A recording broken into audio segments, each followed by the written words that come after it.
For as much of a failure as the president's rally in Tulsa was last month, he did still manage to get about 6,000 people together into an indoor space for that event. It was the most people at any indoor event anywhere in America since the coronavirus crisis began.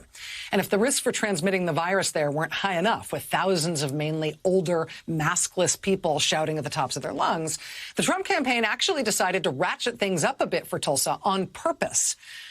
As part of the safety plan for that Tulsa rally, the arena had purchased thousands of stickers that said, "Do not sit here, please." They thought they'd put those stickers on every other seat in the whole arena to try to establish some social distancing between the rally goers. But in the hours before the president got there, his campaign ordered that all of those stickers should be removed, should be taken off every other seat. At the same time, the campaign was directing folks to just huddle up, get to know your neighbor's virus. We learned that 6 advanced staffers for that event, including 2 Secret Service employees, tested positive. Herman Cain, yes, that guy, Herman Cain, 999, he was actually hospitalized after coming down with coronavirus just days after attending the president's Tulsa rally, not wearing a mask. Herman Cain is still in the hospital as of this week. We wish him all the best. Now, as of yesterday, the top health official in Tulsa is saying that the remarkable surge in cases that they've seen this week in Tulsa, well, he says it's, quote, more than likely a result of the president's rally. Well, fresh off that success, that virological success in Tulsa, the president, of course, in short order, held another indoor event, this one for 3,000 people in Phoenix, Arizona. Multiple Secret Service agents assigned to that event later tested positive as well.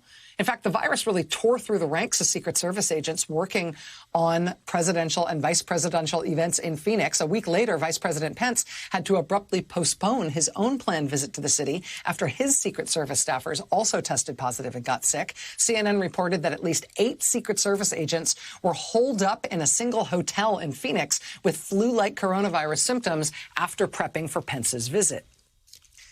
Hey, but why quit while you're ahead?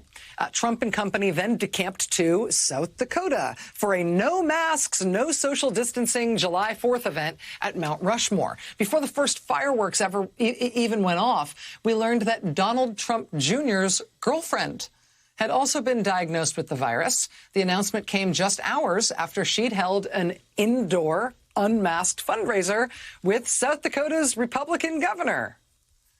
South Dakota for that big event. So this is the national roadshow that the president is doing right now. There aren't any other big congregate events indoors for thousands of people of any kind. No events like that of any kind anywhere in the country. It's just events for the president. And so far, it's not going great. But now he has added a new state, a new destination to this very successful list so far. The president has scheduled a rally this Saturday for New Hampshire, Portsmouth, New Hampshire.